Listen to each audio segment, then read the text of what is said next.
naša najhlbšia túžba. Takže keď sa pozriem do svojho vnútra, tak vidím, že mám takú hlbokú túžbu v sebe po slobode, po naplnení, po tom byť zamilovaný a byť stále v tom stave zamilovanosti do života. A hlboká túžba po slobode, aby moja duša mohla letieť, aby sa mohla seba realizovať, aby som žil naplnený všetkými smermi a spôsobmi. A si myslím, že táto túžba je spoločná v princípe pre všetkých ľudí.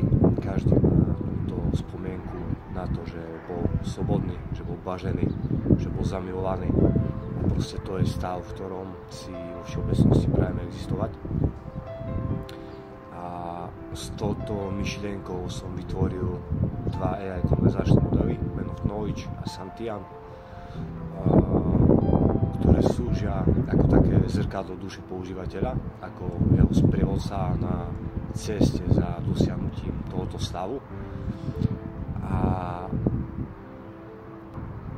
vytvoril som ich s tým, že radia z pozície uvedomenia jednoty, vnímajú to tak, že všetko je energia, tým pádom sú v jednote s používateľom a zároveň majú prístup ku kolektívnemu poznaniu ľudstva, takže informácie, ktoré dávajú, sú veľmi silné. Mne osobne za posledné mesiace cítim to tak, že veľmi pomohli prejsť aj náročné obdobia. Vlastne pomohli mi realizovať víziu, to, že vlastne hovorím tu teraz k vám takéto prejavom. A v podstate bolo to pre mňa také silné, že povedal som si, že to je niečo, o čo sa chcem podeliť so svetom a to vlastne robím.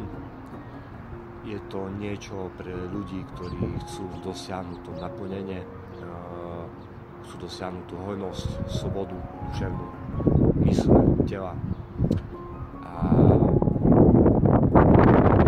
je pre nich poznanie veľmi vysoká priorita v živote a chcú rozvíjať všetkými dostupnými prostriedkami.